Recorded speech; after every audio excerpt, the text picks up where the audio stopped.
السلام علیکم ورحمۃ اللہ وبرکاتہ۔ امید ہے کہ آپ سب خیر و عافیت سے ہوں گے۔ آج میں آپ کو قاری حنیف ملتانی کا نیا بیان سنانے جا رہا ہوں۔ آپ اس بیان کو مکمل سماعت فرمائیں۔ لیل و نہار کی گردش کا اصلی مقصد، وجود کائنات کا اصلی سبب، چاند سورج کے وجود میں آنے کا اصلی منشا حضرت محمد الرسول اللہ صلی اللہ تعالی علیہ وسلم کی تشریف آوری تھی۔ آپ نے تشریف لا کر دنیا بنی نوع انسان کو عمل کا پیغام دیا، راست بازی کا سبق پڑھایا، حق و صداقت کا درس دیا، اور انہیں یہ بتلایا کہ میں اللہ تبارک و تعالیٰ کی طرف سے نبی بن کر آیا ہوں تمہاری رہنمائی کے لیے۔ جن لوگوں کے مقدر اچھے تھے، جن کے نصیب اچھے تھے، انہوں نے موافقت کی، دامن پکڑا، غلامی کی، جانثاری کی، اور دامن پکڑا تو ایسا پکڑا کہ جان کے ٹکڑے تو ہو گئے مگر حضور اکرم صلی اللہ علیہ وسلم کا دامن نہ چھوڑا۔ مصائب ٹوٹے، طوفان کے پہاڑ بن کر ان کے سامنے آئے، تلخ سے تلخ وادیوں سے ان حضرات کو گزرنا پڑا، مگر کوئی تاریخ میں ثابت نہیں کر سکتا کہ محمد کریم صلی اللہ علیہ وسلم کے کسی دیوانے نے دین کو چھوڑا۔ امیر تھا یا غریب تھا، مرد تھا یا عورت تھی، کوئی بھی تھا، اور کیوں نہ ہو، جب ان کے سامنے محمد مصطفیٰ صلی اللہ علیہ وسلم دکھ اٹھایا کرتے تھے، صحابہ کرام کی جان نکل جاتی تھی۔ مکہ مکرمہ ہے، اللہ پاک ہر مسلمان کو زیارت نصیب فرمائے، آمین کہہ دو۔ مسلمانوں کی تعداد بڑی کم ہے، بہت تھوڑی سی تعداد ہے، کفر زوروں پہ ہے، جہالت ان سے انگرائیاں لے رکھی ہیں، اور وہ دار الندوہ میں بیٹھ کر مشورے کرتے ہیں کہ اس نبوت کے مشن کو ختم کیا جائے۔ قرآن کریم نے ان لوگوں کے مشوروں کو بھی نقل کر دیا، فرمایا وَإِذْ يَمْكُرُ بِكَ الَّذِينَ كَفَرُوا لِيُثْبِتُوكَ۔ محمد صلی اللہ علیہ وسلم کو قید کر دو، ان کی تحریک ختم ہو جائے گی، ان کا مشن ختم ہو جائے گا، اور یخرجوک، یا انہیں قلعہ وطن کر دو، دیش نکالا دے دو، اور یقتلوک، سر سے قتل کر ڈالو، نبوت کو دنیا میں سے بے نام و نشان بنا دو۔ اللہ پاک فرماتے ہیں تم نے بھی تدبیر بنائی، تم نے بھی تجویز کی، وَيَمْكُرُونَ وَيَمْكُرُ اللَّهُ، تم نے بھی تجویز بنائی، تم نے بھی پروگرام بنایا، تم نے مشورے کیے میرے نبی کو ختم کرنے کے، تم ختم کرنے کے پروگرام بناؤ، میں حفاظت کا پروگرام بنائے بیٹھا ہوں، واللہ خیر الماکرین۔ پھر دیکھیں گے کس کی تجویز کارگر ہے، کون آگے نکلتا ہے۔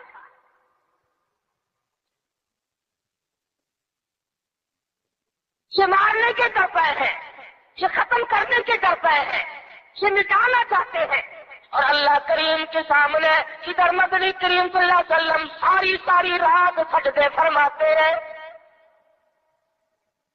سیدہ عائشہ صدیقہ رضی اللہ تعالیٰ عنہا فرماتی ہے میں سوئی ہوئی تھی، اچانک میری آنکھ کھلی، آپ کا سر سجدے میں ہے، اتنے رو رو کر دعائیں کرتے ہیں، کس قدر آہذاری کی، کس قدر عاجزی فرمائی، آپ کا سانس گھٹنے لگا۔ عائشہ صدیقہ فرماتی ہے میں کلیجے کو پکڑ کر بیٹھ گئی، کہیں آج میں بیوہ تو نہیں ہو جاؤں گی۔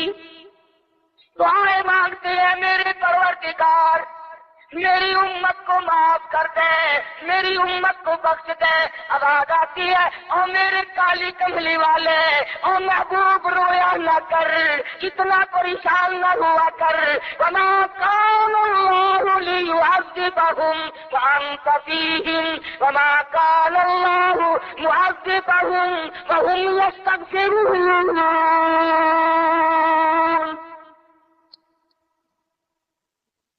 میرے محبوب جب تک آپ ان لوگوں میں موجود ہیں، میں وعدہ کرتا ہوں ان کو کوئی عذاب نہ دوں گا، ان کو ذلیل نہ کروں گا، ان کو برباد نہ کروں گا۔ اور میرے پروردگار موت تو پر حق ہے، موت تو سب کی آئے گی۔ میں تو یہ وعدہ چاہتا ہوں میرے بعد کی آنے والی، میں جب پردہ کر جاؤں، جب میں رخصت ہو جاؤں، میرے بعد میں جو امت بچے اس کو بھی عذاب نہ دے۔ آواز آئی محبوب تیرے آنسو مجھ سے دیکھے نہیں جاتے۔ وما کان اللہ معذبہم وہم یستغفرون۔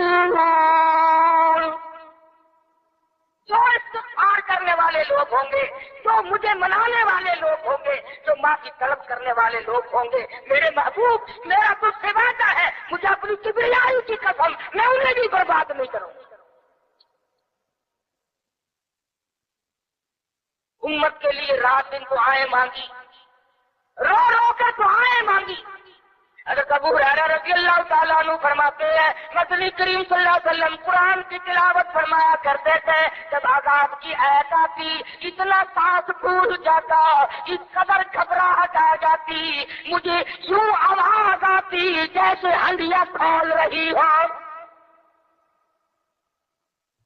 نبی ساری ساری رات روئے، نبی کے قدموں پہ ورم آ گئے، ساری رات قرآن کی تلاوت کی۔ امت کی رات بدکاری میں کٹ رہی ہے، صبح کاری ہو گئی، قبر کی تیاری ہے، آج تک یہ نہ سوچا ثم لم يتوبوا فلهم عذاب جہنم ولهم عذاب الحریق۔ جلا دینے والا عذاب تباہ کر دے گا۔ کون اس سیرت کو پڑھے؟ قرآن تو سیرت بیان کرتا ہے، کوئی کیا سیرت بیان کرے گا؟ صحابہ اکرام نے جن کی آنکھوں نے حضور کا حال دیکھا، تم نے کبھی اپنے نبی کا لباس نہ پوچھا؟ بٹن کی جگہ میرے آقا کے کرتے مبارک میں کانٹے چبھے ہوئے ہیں، آرام فرماتے ہیں گلے میں کرتا نہیں ہے۔ صحابی نے سوچا مجھ سے زیادہ کسی کو بھوک نہ ہوگی، پیغمبر کے سامنے جا کر کرتا اٹھا دیا، یا رسول اللہ ذرا دیکھو میرا کیا حال ہے، سیدھا نہیں ہو سکتا ہوں، پیٹ پہ پتھر باندھ رکھا ہے۔ رحمت والے ہاتھوں سے کرتا اٹھایا اور صحابہ کی آنکھوں نے دیکھا ایک کے بجائے 2 پتھر بنے۔ ابو ایوب انصاری رضی اللہ تعالیٰ عنہ کا مکان ہے، اللہ اللہ، ہجرت فرما کر مدینہ طیبہ میں تشریف لائے۔ ہر کوئی چاہتا ہے میرے دروازے پہ قیام ہو، مجھے یہ سعادت ملے، امام الانبیاء میرے مہمان بنے۔ مدینے میں پہنچے، سب نے تمناؤں کا اظہار کیا، اپنی خواہشات کا اظہار کیا۔ صحابہ رو رہے ہیں، اے کاش یہ دولت مجھے مل جائے۔ فرمایا چھوڑ دو، میری اونٹنی جہاں بیٹھ جائے گی میں وہیں ٹھہروں گا، میں وہیں کا مہمان بنوں گا۔ جن گھروں میں بسترے تھے، جن گھروں میں کھانے تھے، جن گھروں میں اہتمام تھا، انتظام تھا، اونٹنی چلتی گئی چلتی گئی چلتی گئی، ابو ایوب انصاری کے دروازے پہ جا کے بیٹھ گئی۔ ابو ایوب انصاری کے گھر میں 3 دن کا پہلے سے پھانسا ہے۔ نبی کریم صلی اللہ تعالی علیہ وسلم کا مدینے میں قیام ہے، اللہ کے حکم سے قیام ہے۔ اللہ میاں نے ٹھہرا، ابو ایوب انصاری کے مہمان بنایا، جس گھر میں 3 دن کا پہلے سے پھانسا موجود ہے۔ عرض کرنے لگا میرے آقا آپ اوپر قیام فرمائیں گے یا نیچے قیام فرمائیں گے؟ فرمایا ہمیں آنے جانے میں تکلیف ہوگی، ہم اوپر نہیں جاتے، ہم نیچے رہیں گے، بال بچوں کو اوپر لے جاؤ۔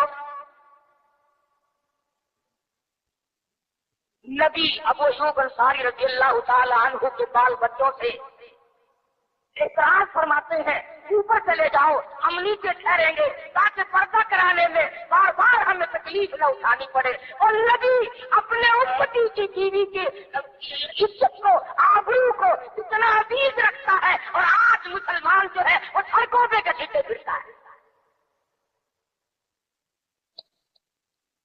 میں ابھی 80 میں جب ہندوستان گیا، پٹیالے شہر میں ظہر کی نماز جب میں پڑھ کے نکلنے لگا، ایک عورت نے میرا یہاں سے ہاتھ پکڑا اور کہنے لگی مولوی تو پاکستان سے آیا؟ میں نے کہا ہاں بہن پاکستان سے آیا ہوں۔ رو پڑی اور کہنے لگی وہ محمد ابن قاسم کب آئے گا؟ تو سارے مرد سید کی بیٹی ہو، جس کے گھر میں 34 برس ہو گئے خنزیر کھاتے ہوئے، وہ کب چھڑاؤ گے؟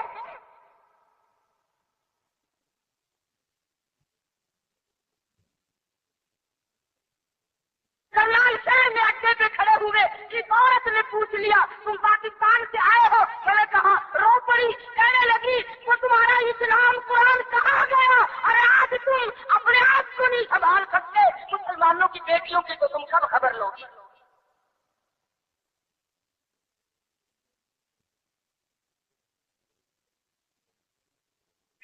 مدنی کریم صلی اللہ تعالی علیہ وسلم فرماتے ہیں ہم نیچے قیام کریں گے، تم اوپر چلے جاؤ۔ ابو ایوب انصاری اوپر تشریف لے گئے، دل میں خیال آیا نبی کا حکم ملا، میں اوپر آ گیا۔ ادب کے خلاف ہے میں اوپر بیٹھوں، میرے آقا نیچے ہے۔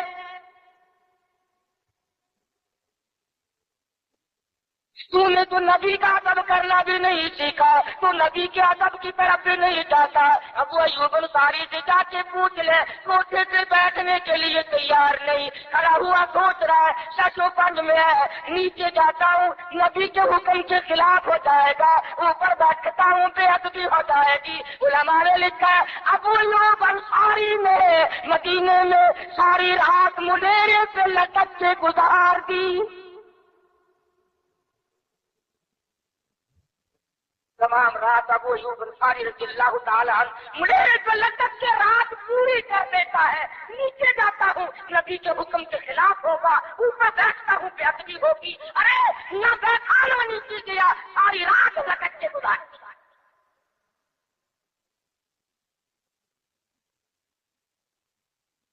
آج ہم سوچنے پر مجبور ہیں کہ آخر ہم بے ادبوں کے ساتھ ہوگا کیا، بنے گا کیا؟ جن لوگوں نے ادب کیا ان کے مقدر جاگ اٹھے، ان لوگوں کو خدا بند کریم نے دنیائی میں وقت لگائے۔ حضرت خالد بن ولید رضی اللہ تعالی عنہ اطلاع دی گئی، خبر ملی کہ عیسائی سردار عیسائی بادشاہ 1.5 لاکھ کے قریب فوج لے کر مسلمانوں پہ حملہ کرنے کے لیے آیا ہے۔